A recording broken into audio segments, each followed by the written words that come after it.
자, 오늘 2부는 오랜만에 민주당 이상민 의원을 만납니다. 우선 동남아시아에서 다자외교 펼치고 있는 윤석열 대통령에 대한 외통위원으로서의 평가 듣고 싶고요.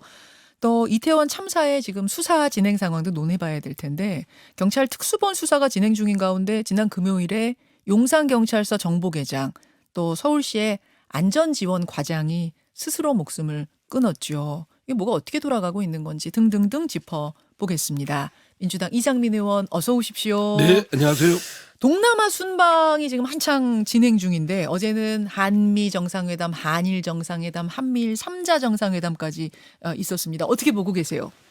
국민들은 윤석열 대통령 해외 나가면 좀 조마조마하지 않습니까? 그러십니까? 이미 뭐 근데 그 출국하기 전에 그 MBC 예. 비행기에서 내려 이래가지고 사고 한번 쳤고 어. 또 현지 가서도 기자분들 정상회담 하는데 취재를 아예 딱 막으로 섰더라고요.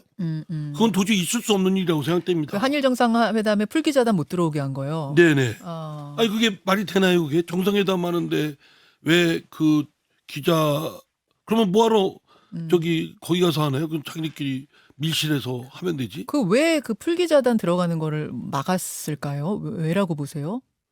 혹시 이제 뭐 저 이렇게 거슬리는 언동이나 아, 또는 뭐 예기치 못한 뭐 사고를 칠까봐 말실수? 걱정을 했는지는 모르겠으나 그건 그것대로 조심하면 될 일이지. 그렇다고 언론의 접근을 막는다. 이거는 민주국가 뭐 대통령이 늘 말하는 자유국가에서는 있을 수 없는 일입니다. 스스로 자유민주주의의 적이 되면 되겠습니까?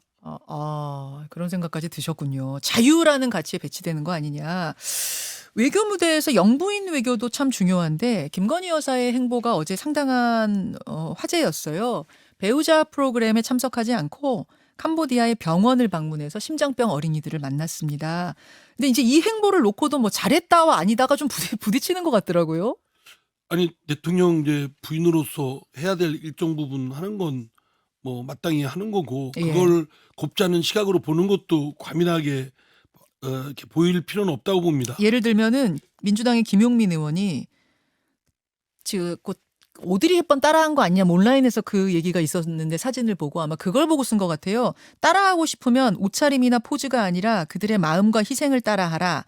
고통받는 사람들을 장식품처럼 활용하는 사악함부터 버리기 바란다.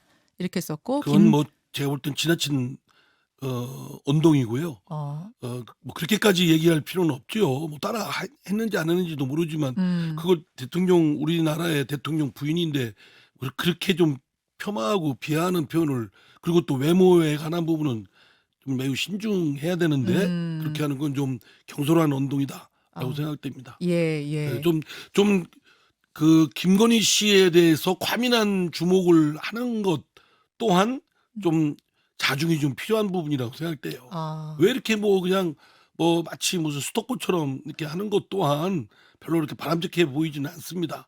물론 잘잘못이 있으면 따지는 거야 당연히 공적으로 예. 해야 될 일이지만 예. 그렇다고 지금 옷차림이 어떻다는 등 누구하고 뭐 비슷한 뭐 이러고 하는 건 너무 경광부회적 그런 성격이 있다. 저는 그렇게 생각되네요. 오히려 그건 역풍이 불 수도 있는 지적이다라고 역풍을 보시는 불고 안 거예요? 불고 문제가 아니라 네. 그건 좀 결례 아닌가요? 자꾸 이렇게 결례 남의 아닌가. 저 무슨 외모나 무슨 그런 등등의 옷차림 뭐 이런 등등에 대해서 그렇게 표현을 하는 건 좀 삼가해야 될 일이라고 생각합니다. 그렇게 보셨군요. 민주당 오선 중진 이상민 의원 만나고 있습니다. 국내 현안으로 눈을 좀 돌려보죠. 이태원 참사 이야기인데 지난 금요일에 용산경찰서 정보계장, 서울시청 안전지원과장이 각자의 자택에서 목숨을 끊었습니다. 지금 경찰도 그렇고 소방도 그렇고 현장의 실무진들은 좀 술렁이는 것 같아요. 윗선 책임자들이 아니라 아래 실무진급만 지금 치려는 건 아니냐 뭐 이런 우려들이 있는 것 같은데 물론 특수본에서는 아니다. 지금은 팩트를 확인하는 단계라 그렇고 끝까지 좀 수사 결과를 지켜봐달라 뭐 이렇게 이례적으로 근데 뭐 입장문까지 그게 냈습니다. 별로 설득력이 없는 것이 어쨌든 현장에 뛴 말단 실무자들을 그냥 닥달하는 그런 것처럼 비춰지고 있는 건 사실이거든요. 이게 뭐 경찰이 움직이려면 시스템적으로 움직여야 되고 예. 행정관청이 움직이려면 시스템적으로 움직이는 거 아니겠습니까? 그렇죠. 그런데 그런 시스템적으로 움직이는 윗 지휘 체계에 대해서는 전혀 건들지도 않고 그냥 실무자들만 뭐 어쩌고 저쩌고 하니 당연히 엄청난 압박을 받는 건 틀림없죠. 아래서부터 조사를 해가지고 위까지 가려는 건 아닐까요? 아니 그 같이 해야 되지 않겠습니까? 아, 제가 조사하라고 그래도 저도 지금 행안부 장관이 해야 될 그 책무는 뭐고 예. 그걸 제대로 했는지 또는 경찰청장은 제대로 했는지 음. 뭐 서울시장은 했는지 뭐 대통령실은 어땠는지 이런 것들은 딱딱 조목조목 될 수 있는데 그런 부분은 전혀 건들지도 않고 있거든요. 행안부에 대해서 뭐 건드리는 얘기가 있나요? 뭐 조사한다는 얘기도 없고 그러니까 일선에서 막 현장에서 뛴 분들이 생각할 때는 우리만 좀 불만이 생길 억울하고 수밖에 없다. 생기고 굉장한 그런 압박을 받게 될 수밖에 없고 사기도 굉장히 위축될 테고. 아, 그런 부분들. 예. 얘기가 나왔으니까 이상민 장관, 행안부 장관 얘기를 좀 해보죠. 이상민 장관 문책을 뭐 해야 된다 이런 야당의 주문이 있는 가운데 중앙일보와 지면 인터뷰를 이상민 장관, 뭐 이름도 진짜 똑같으시네요. 그러고 예, 보니까. 저하고 똑같습니다. 이상민 장관이 했더라고요. 거기서 나온 발언 하나가 좀 논란이 되고 있습니다.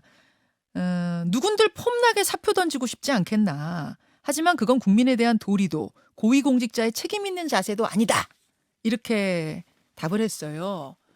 물론 이제 사태 수습에 대한 책임 때문에 내가 그만 못 두는 거지 자리에 연연하는 거 아니다라고 강조하려고 한 것 같습니다만 폼나게라는 단어 때문에 비판들이 그러니까 좀 있네요. 공직이 폼나게 본인의 무슨 폼나기 위한 자리도 아니고 그러니까 함부로 공직을 그렇게 생각해서도 안 될 뿐만 아니라 지금은 굉장히 엄중한 시기 아닙니까? 예. 300명이 사상자가 생겨서 예.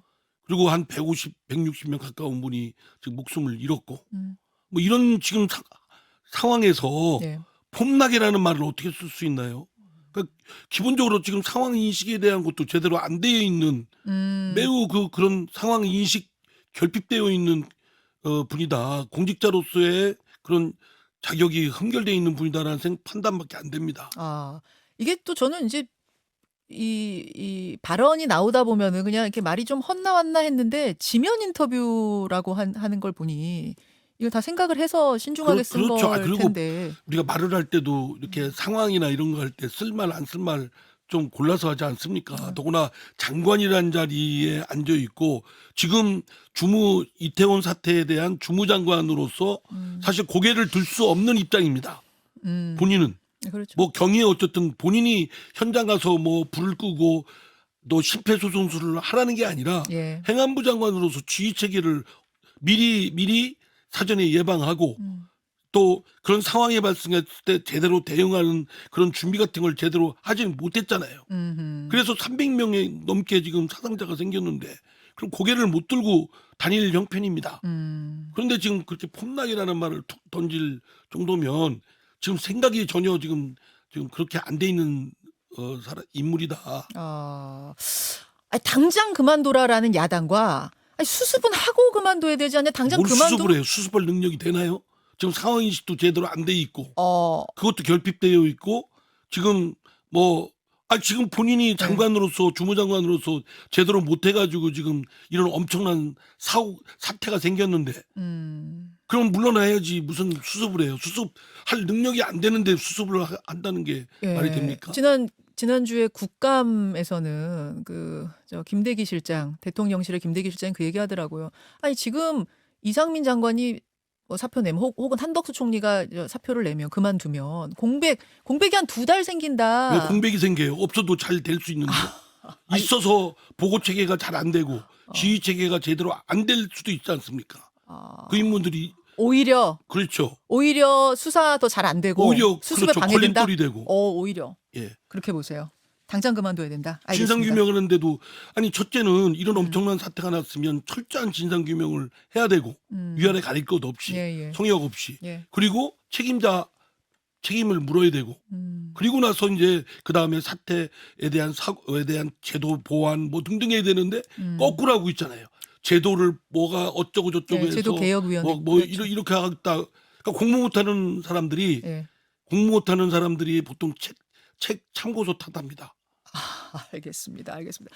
그 국가가 희생자들에 대해서 배상을 할 수 있는지 여부 법률적으로 검토에 들어간다고 하는데 그것은 뭐 제가 갖고 있는 법률가로서의 소견에 따르면 예. 저는 그 이번에 그 국가가 이 엄청난 사태 피해자들의 그 이 인명살상을 일으킨 그 사태에 대해서는 과실이 정도가 그 귀책사유가 매우 중대하다고 생각합니다. 법률가시잖아요. 중대한 과실이기 때문에 그것은 고의에 준하는 정도의 중대한 과실이다.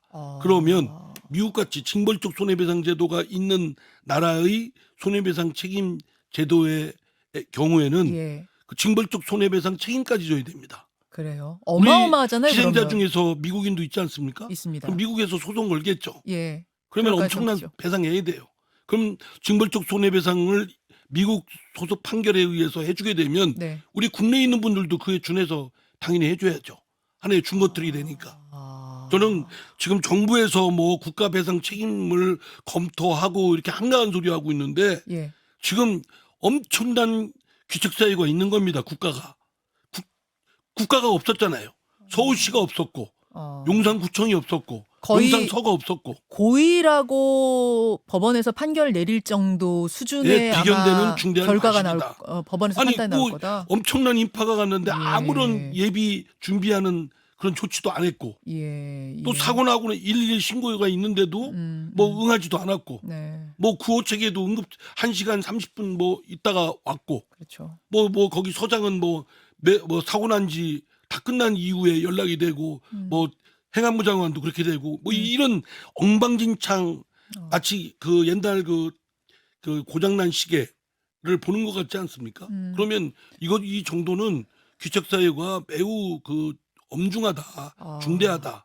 그러니까 지금 정부에서 뭐 배상을 국가 차원에서 해줄지 말지 법률적 검토하고 자시고 할 그런 지금 사안이 한가한 사안이 그거는 아니다. 그렇게 법적으로 한가하게- 소송 걸리면 이건 엄청난 거다. 그리고 하나 더 말씀드리는 거는 예. 지금 진상규명을 철저히 해야 됩니다. 그래야 과실이 정도가 어느 정도인지를 파악을 할 수 있지 않겠습니까? 책임자도 물을 수 있고. 예. 그런데 지금 배상 책임을 운운하면서 마치 돈으로 문제를 해결하는 듯한, 좀 죄송하지만 배상 뭐 이런 문제로 마치 철저한 진상규명과 책임자에 대한 그 책임을 묻는 추궁을 하는 이것이 가려질 수가 있어요. 지금 근데 이 배상을 국가 차원에서 해줄지 법률적 검토 들어간다고 하니까 국민들 중에 아니 왜 뭐 놀러 갔다가 그렇게 되신 분들한테 국가가 배상해줘야 돼 이런 실제로 그런 여론이 온라인상에 좀 국가가 제 있어요. 역할을 못했으면 책임을 져야죠. 놀러 간 사람은 대한민국 국민 아닙니까? 아니 노는 사람은 대한민국 국민 아닌가요? 그분들도 상당히 한가한 소리다 그 말씀이신 거죠? 그렇죠. 이거 법정으로 가면 나쁜 어마어마하다. 지금 엄청난 목숨을 잃고 한 사태에 대해서 놀고 갔는데 왜 배상을 해주냐 이런 얘기를 하는 건 매우 잔인하고 가혹한 나쁜 사람들 얘기입니다. 그것도 그렇고 실제로 이게 민사소송 들어가면 어마어마한 배상금을 실제로 물어야 되는 사안이기도 하다 그 말씀이세요. 저는 중대한 과실이 있고 귀책사유가 예. 크기 때문에 예. 그건 저는 각오해야 된다고 생각합니다. 예, 이장민 의원은 변호사 출신입니다. 참고로. 자, 대장동 이야기로 좀 넘어가겠습니다. 대장동 일당 가운데 남욱 변호사의 옥중 인터뷰가 화제입니다. 유동규 본부장이 찾아와서 내 얼굴 봐서 돈을 좀 해달라 이제 이렇게 말을 하더라는 겁니다. 요구액은 20억 원이었고 용도는 경선 자금이라고 전해 들었다. 대통령이 될 경우, 그러니까 이재명 대통령이 될 경우 20억이면 싸게 먹히는 거라고 남욱 변호사는 생각을 했고, 그래서 내가 20억까지는 무리고 한 11억 마련하겠다 해서 11억을 실제로 마련을 했대요. 뭐 차용증 써서 빌리기도 하고 뭐 이렇게 해서 저렇게 해서 마련하고 그 중에 8억 4,700을 유동규한테 건넸다는 거죠. 그리고 위례와 대장동 개발 모두 설계는 정영학 회계사가 했고 정진상 실장이 이재명 성남시장한테 보고하고 결재받은 것이다. 이렇게 옥중 인터뷰에서 말했습니다.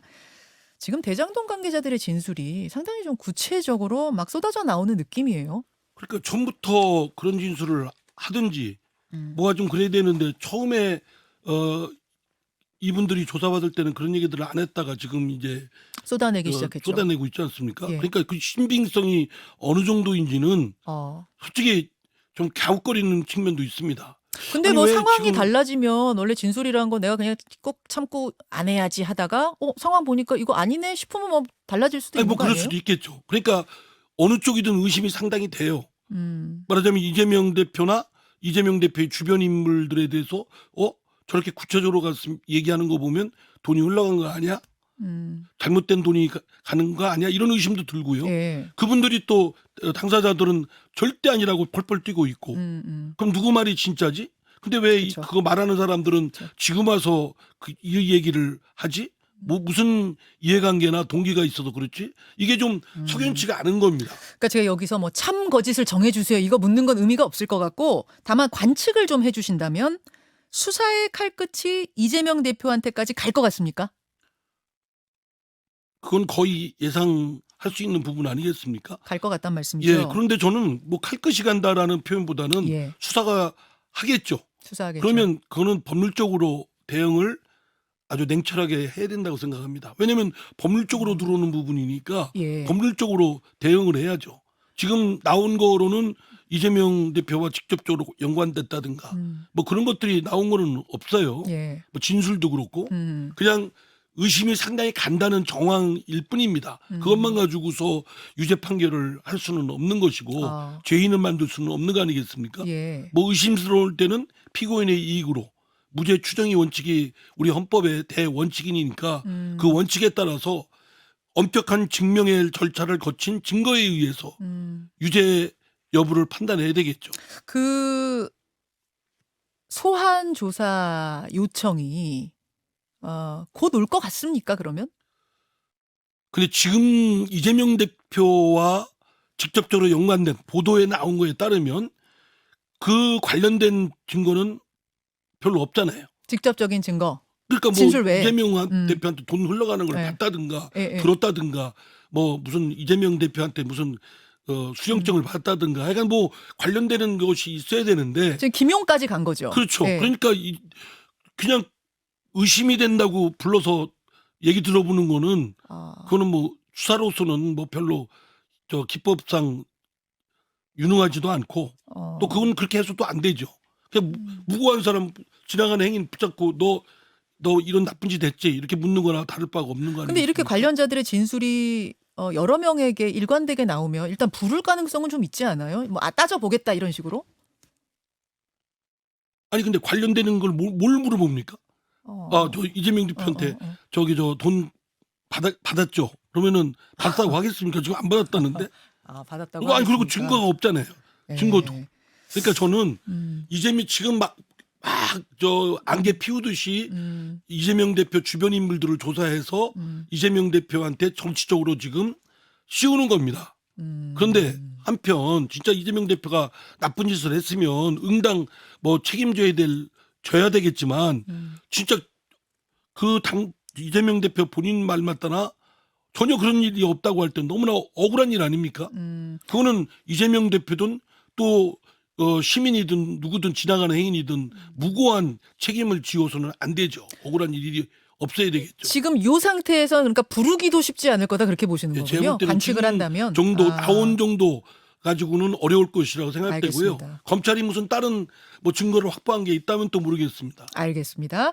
하나만 더 여쭐게요. 중앙일보의 이제 보도인데요. 내일 소환 조사받는 정진상 당대표 정무조정실장. 정진상 실장에 대해서 당이 연달아 무고하다. 그러니까 죄가 없다고 성명 내고 또 의원총회에서 뭐 사무총장 대변인이 나서서 무혐의 강조하고 이러다 보니 비명계 의원들 사이에서 불만의 목소리가 높다. 물밑에서. 의원들도 비위 혐의 받으면 일단 탈당한 뒤 결백이 증명이 되고야 복당하는 마당에 일개 당직자를 이런 식으로 당이 감싸고 도는 건 비상식적인 일이라고 이렇게 이야기들을 한다. 실제로 이런 불만이 있습니까? 그 말이 일리가 있다고 봅니다. 왜냐하면 당이 총체적으로 나서 사무총장 뭐 등등 뭐 지도부에 있는 분들이 나서가지고 대변인 나서서 그 특정 당원이라 할지라도 당직자라 할지라도 그렇게 하는 것이 마땅한가? 이거는 정치적으로 이렇게 뭐 공격하고 공박을 할 일이 아니라 사법적으로 법률적으로 대응할 일이죠.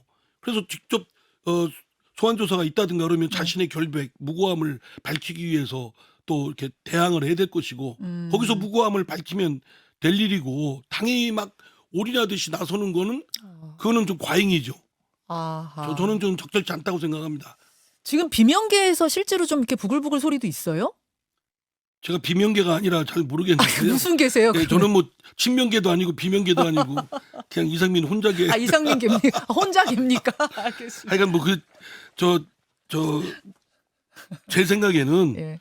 뭐 누가 했던 간에 지금 지도부가 이렇게 막 하는 거는 뭐 짐작은 갑니다. 어쨌든 대표 주변에 있는 사람이고 그쵸. 그 사람이 어떤 책임을 져야 될 경우는 대표한테까지는 하고 당에도 누를 끼치는 건 틀림없는데 그러나 굉장히 이례적인 일이죠. 그런 거를 당연히 막 지도부가 나서서 하는 것은 지나친 건 적절치 않아요. 네, 좀 리스크가 그렇게 같이 갈 수 있기 때문에 좀 네, 조심해야 올인하면 된다 안 그 되죠. 말씀 같네요. 사법적으로 냉철하게 차분하게 대응하면 될 일 아닌가 싶습니다. 알겠습니다. 여기까지 오늘 말씀 듣죠. 이상민 의원님 고맙습니다. 네, 감사합니다. 김현정의 뉴스쇼는 시청자 여러분의 참여를 기다립니다. 구독과 좋아요, 댓글 잊지 않으셨죠? 알림 설정을 해두시면 평일 아침 7시 20분 실시간 라이브도 참여하실 수 있습니다.